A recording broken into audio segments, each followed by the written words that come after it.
It's Bullseye. I'm Jesse Thorne. If I tell you to imagine a hippie cult in 1970s Los Angeles, what would you think of? Sort of Jesus-y leader, a lot of beards, flowing robes, yoga, vegetarian food, polygamy, rock music, Sunset Boulevard. Those were all real. The new film, The Source Family, tells the story of a man named Jim Baker. He was a decorated World War II veteran who went on to make millions in the restaurant business, kill two men with judo chops, rob banks, study Kundalini yoga, open a hybrid religious center and health food eatery to the stars on the Sunset Strip, change his name to Father Yod, and lead a group of 150 beautiful young people in matching outfits toward enlightenment. He even fronted a house rock band, Yahweh 13, whose private label recordings are beloved by collectors of psychedelica. Here's a little bit of the band's music. Come along, baby, come along, baby, come along, baby, gonna take you home. Come along, baby, come along, baby, come along, baby, gonna take you home.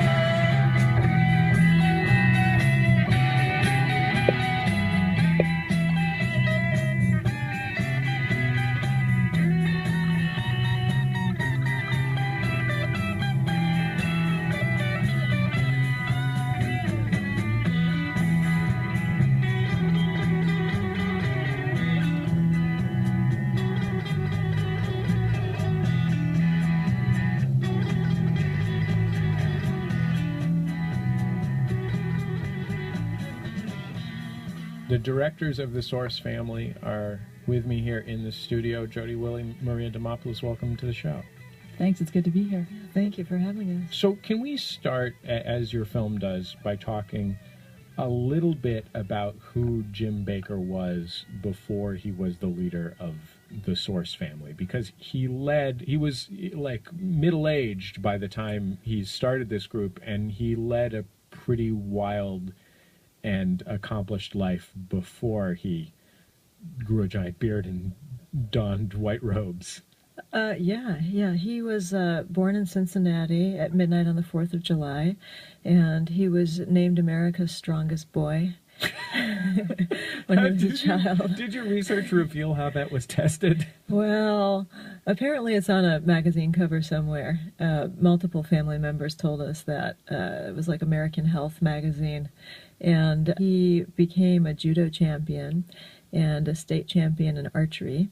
And then he went off to the war, and he ended up getting a Silver Star medal in the war for shooting down 14 Japanese Zeros. And then he started a gym. He fell in love with a woman. He had a baby, but he got restless, and he ended up leaving them and buying an Indian motorcycle and driving cross country to go audition for the part of Tarzan in Los Angeles, which he almost got, but he didn't get it. And then he fell in love with somebody else instead, fell in with the Nature Boys, who were this bohemian proto-hippie enclave in Topanga Canyon, and eventually started two very influential health food restaurants. One was the Aware Inn, which was kind of a high-end organic gourmet restaurant that all the movie stars went to and producers, and the other was the Old World, which was a little more casual. A lot of the 60s rock stars went there, and the same sort of elite clientele. Did he really rob banks and kill people with judo chops? He did. He absolutely did. Verified. Yeah, and he both times were in self-defense, and we actually have him talking about robbing banks in order to fund the restaurants. So he talks about this. We have recordings of it. How did he transform himself from a guy who was, like a businessman riding high on this new cultural movement that was really hot in Los Angeles, which is to say, health food and general hippiedom. How did he go from that to religious leader? Well, what we've pieced together is that in, I think it was about 67, he fell in love with a hippie girl. And he was always a womanizer. The ladies really loved him. But he fell really hard for this hippie girl named Dora. And he started doing LSD and smoking marijuana and listening to a lot of rock and roll for the first time. So he was having this kind of, middle-aged moment. He was in his 40s, and she was like 19. Exactly. So with the hippie culture, that, he was always fascinated by the kids who were on the Sunset Strip, but didn't have any friends like that. So when he started to do the acid and broke into that lifestyle, he just jumped in fully, but kind of lost control. And so, according to family members and others who worked at the restaurant, we found out that he started doing speed, and he was kind of stealing from the register a little more than most people do, who run restaurants, and they wouldn't have any money to open up in the morning. So ultimately, the investors in the restaurant had him kicked out of the restaurant.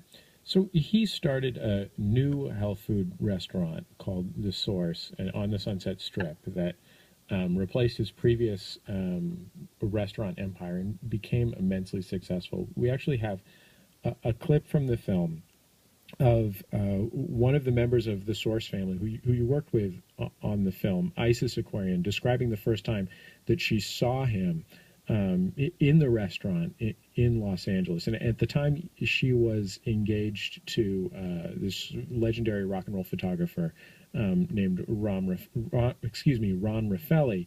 And so you'll hear her voice and then his voice explaining why he wasn't on board with the whole thing.